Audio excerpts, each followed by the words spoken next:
Social psychology, study of how social settings influence individual. How social settings influence individual. We use it in sales, we use it in marketing, we use it in political campaigns, and also a lot of commercials use some basic principles of social psychology. So let's first take a brief look at the history of social psychology. We'll start with Gordon Allport. Gordon Allport defines social psychology as the study of thoughts, feelings, behaviors of individuals based upon actual or imagined audience. Think about that. Thoughts, feelings, behaviors of individuals based upon their actual or imagined audience. Imagined audience versus actual audience. We'll look at that later on. It comes back to Kurt Lewin. Kurt Lewin is considered to be the founder of social psychology. And he was really impressed with Einstein's theory of relativity. In other words, forces in a field acting on an object. Forces in a field acting on an object. For instance, if I throw a ball, okay, there are three forces acting on that ball. The force of the throw, the force of gravity pulling it to the ground, and the force of friction slowing it down. So that's what I say. So object and forces acting on it. So what Lewin said, let's substitute person for object. So forces acting on a person. Okay, he came with the term of psychological life space. People's behaviors are influenced by their psychological life space. Okay, Lewin's also the founder of organizational psychology. Other people, Norm Triplett. Norm Triplett, basically he wrote the first article on social psychology around how the presence of others influences performance. How the presence of others influence performance. In other words, Triplett was into bicycles. And he noticed that when you ride your bicycle for time by yourself versus you ride the bicycle with someone else, usually your times are going to be better with someone else. The idea of someone competing with you. The presence of others, performance in the presence of others. Think about that. Home field advantage. Okay. Then comes Mustafa Sharif. Sharif did some research on conformity. You see this a lot of times in sporting events where you have people competing, teams, and they compete for things, and at some point they become hostile. Okay, for instance, you wouldn't want to walk into a room full of 49ers with a Dallas Cowboy uniform on if Dallas just won the game. Okay, in other words, people get hostile around there. Then there comes Solomon Asch, another individual who did research on conformity.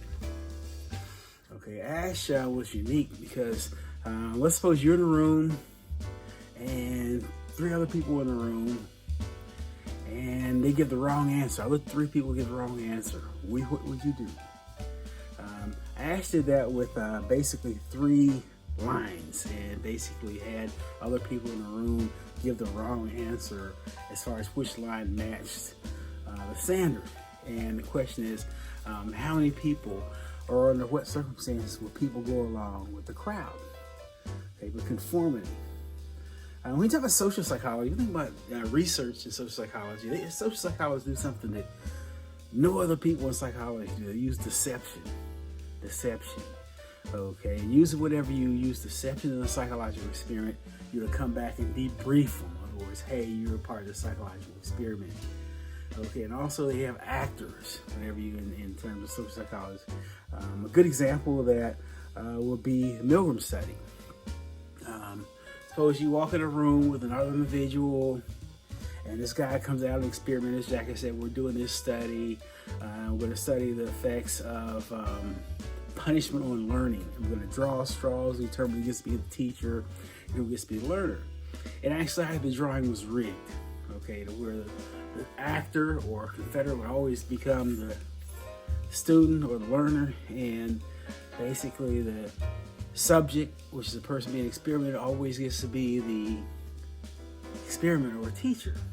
And they had this shock machine, and you saw show it on my PowerPoint, and also you see it where it starts at a few volts and goes to 450 volts, and each time the person missed a question, you're supposed to shock them and increase the voltage. Okay, the thing that amazed everybody was all the experts before the study was done said, oh, not that many people would do it. Come to find out, over half sometimes as much as 65% of the people went all the way to the deadly shocks. And this caused shockwaves within the psychological community. And even now, as a result of Milgram studies, you usually have to have ethics committees. But think about that. Just because an expert told you to do something, and people, over half the people in this situation will do it, even if it's going to hurt them. Another individual in social psychology who was really important, Leon Festinger. Leon Festinger came up with a term called cognitive dissonance. In other words, an uncomfortable feeling associated with holding two opposite beliefs at the same time. I really liked that person, but what they did I thought was horrible or disgusting. Now, according to Festinger, you either change your opinion about that person or you change your opinion about what that person did. Okay, cognitive dissonance.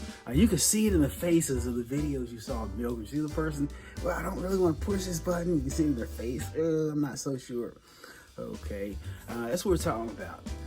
Holding two opposite beliefs at the same time. This uncomfortable feeling, according to Festinger, and this pressure to reduce that dissonance. Okay, we'll look at cognitive dissonance a little bit later, but people experience it all the time. I would also say cognitive dissonance could be evidence of Freud's defense mechanism: denial, reaction coordination, intellectualization, projection. In a way, all Freud's defense mechanisms could be used as a way to reduce that dissonance. You did something, you knew it was wrong, but you did it anyway. Now you're going to experience that oh man, I shouldn't have, okay? There are different ways to reduce that dissonance. Fritz Heider, he came up with now called attribution theory. And particularly one of the things Heider says is people like consistency. People like to know what's going to happen next. People like to be in a world where everything is predictable. Okay, which brings us up to another term, two terms actually, principal construal and principal heuristics. Principal construal is different people can view the same situation differently. You see at the end of every sporting event, one team, yay, I win, I'm happy. Another team, oh, I'm sad and crying because they lost the game. Different people can view the same situation differently. Principal construal. Another principle heuristics. Principal heuristics. Okay, people are basically lazy and don't like to think. People are basically lazy and don't like to think. Okay, think about that in terms of, you ever tell somebody something about themselves that's true that they don't want to hear? Okay, they get off it. They go off on you. Okay, heuristics, another word for mental shortcut. Now let's talk about beliefs. Two types of beliefs. You have basic beliefs and you have high order beliefs. Basic beliefs from direct experience. High order beliefs or some external authority. You heard about it, you read about it, or those type, or someone told you about it. Okay, basic beliefs, direct experience, high order beliefs, external authority. What's really interesting, you challenge a person's basic beliefs, and somebody that just blow you off, something's wrong. Try to tell them the sky is green. No, the sky is not green, okay? So it generally challenge a person's basic beliefs. If you push them at some point, they just blow you off. On the other hand, you challenge a person's high order beliefs that want to hurt you. Think about religion as a high order beliefs. My God's better than your God, so I'm going to kill you. Look at the number of wars that are brought around religions. That's your beliefs. Basic beliefs and high order beliefs.